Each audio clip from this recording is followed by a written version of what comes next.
नमस्कार. आज आपल्याला मेथीची भाजी करायची, पण ती एकदम वेगळी करायची. आपण मेथीच्या भाजीला भिजवलेली डाळ वापरतो. आज मी इथं शिजवलेली डाळ वापरणार आहे.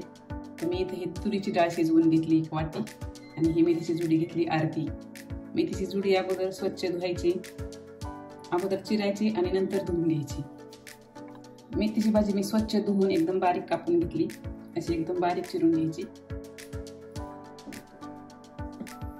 आता कढईमध्ये आपल्याला 2 चमचे तेल टाकायचं आणि त्यामध्ये जिरे टाकायचे अर्धा चमचा.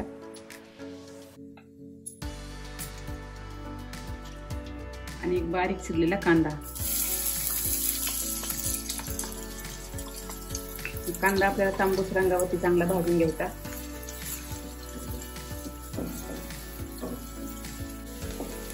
कांदा आपल्याला लालसर व्हायला लागलाय.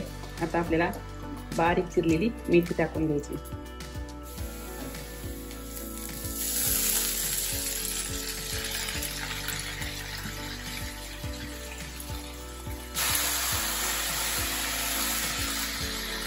भाजीमध्ये आपल्याला आता चवीपुरतं मीठ टाकायचंय. तुमच्या आवडीनुसार तिखट, हे मिरची पावडर टाकायची. हे मिक्स करून झाकण ठेवून याला एक वाफ येऊ द्यायची.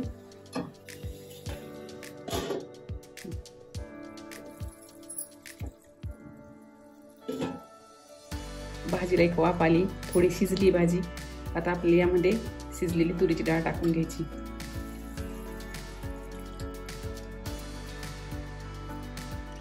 यामध्ये थोडंसं मीठ टाकायचंय, कारण आपण भाजीला पण मीठ टाकले, डाळ टाकली म्हणून थोडंसं मीठ टाकायचं आणि हे व्यवस्थित चांगलं मिक्स करून घ्यायचं. झाकण ठेवायचं, एक उकळी येऊ द्यायची आणि मग आपल्याला भाजी उतरून घ्यायची. मस्त अशी उकळी आली. आता ही भाजी आपल्याला एका भांड्यामध्ये ओतून काढायची आणि त्यावर लसणाचा तडका द्यायचा. एका बाउलमध्ये मी भाजी ओतून काढली. आता आपण याला मस्तपैकी तडका देऊ. इथं फोडणी पात्रामध्ये 1 चमचा तेल टाकले.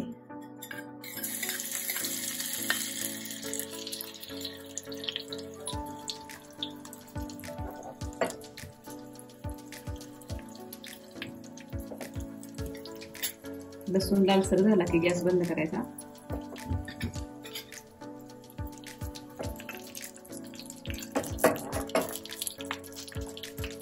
थोडीशी मिरची पावडर टाकायची. फोडणी याच्यावर वाटायची. झाकण ठेवायचं, म्हणजे भाजीला वास छान लागतो. 2 मिनिटानंतर हे झाकण काढून घ्यायचं. मस्त आपली वरण मेथी तयार आहे. नक्की अशा प्रकारे मेथीची भाजी करून पहा. आवडल्यास लाईक करा, शेअर करा आणि चॅनलला सबस्क्राईब करा.